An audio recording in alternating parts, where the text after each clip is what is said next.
आता आपण या ओव्हरऑल सीरीजबद्दलच बोलूया. म्हणजे भारतासाठी तर मी म्हणेन खूपच सोपी सीरीज होती ती आणि तसंच एक्स्पेक्टेडही होतं.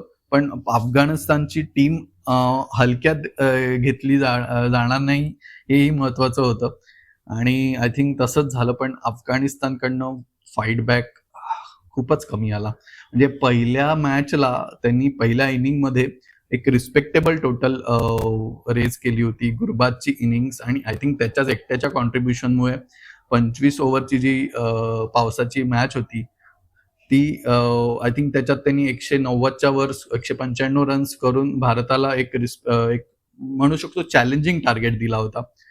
पण भारताने तो खूप इझिली अचीव्ह केला.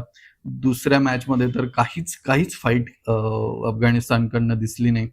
आणि तिसऱ्या मॅचमध्ये पहिल्या इनिंगमध्ये 4 विकेट गेल्यानंतर आय थिंक एक पार्टनरशिप स्टिच केली त्यांच्या कॅप्टननी आणि अझमतुल्ला उमरजाईनी. पण ती ही पार्टनरशिप अपुरी ठरली. तेवढ्या पार्टनरशिप नंतर परत कोलॅप्स झाला आणि 219चा टार्गेट या पिचवर म्हणजे रिस्पेक्टेबल तुम्ही मे बी म्हणू शकता, बट खूपच अपुरा होता भारतासमोर. 28 ओव्हरमध्ये भारताने तो आजचा पार केला. सो अफगाणिस्तानला जर अशा सिरीज अजून खेळायच्या असतील मोठ्या टीम समोर, तर त्यांना काहीतरी फाईट बॅक दाखवणं गरजेचं आहे. जेणेकरून एंटरटेनमेंट व्हॅल्यू वाढेल.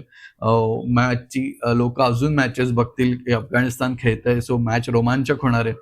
पण तसं काही होताना दिसत नाहीये. सो अफगाणिस्तानला इम्प्रूव्हमेंटची खूप गरज आहे.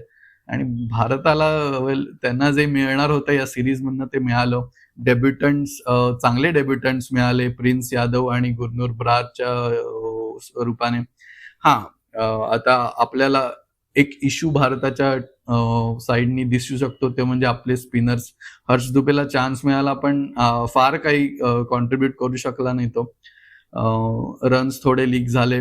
वॉशिंग्टन सुंदर इकॉनॉमिकल होता, पण खूप विकेट्स मिळाल्या किंवा विकेट्स मिळाल्यात फार असं नाहीये. कुलदीप यादव त्याला कॉन्फिडन्स मिळण्याची खूप गरज आहे. त्याला विकेट्सही मिळत नाहीयेत आणि स्पिनरची परिस्थिती थोडीशी अशी बिकट दिसतेय. पण पेसर्सची परिस्थिती उलटी आहे. आपल्याकडे चांगले नवीन पेसर्स येतायत आणि ते दिसून येतंय की इट इज इम्प्रेसिव्ह. गिलचा फॉर्म, यशस्वी जयस्वालची सेंचुरी, रोहित शर्माचा फॉर्म, ईशान किशनचा फॉर्म हे खूप पॉझिटिव्ह आहेत.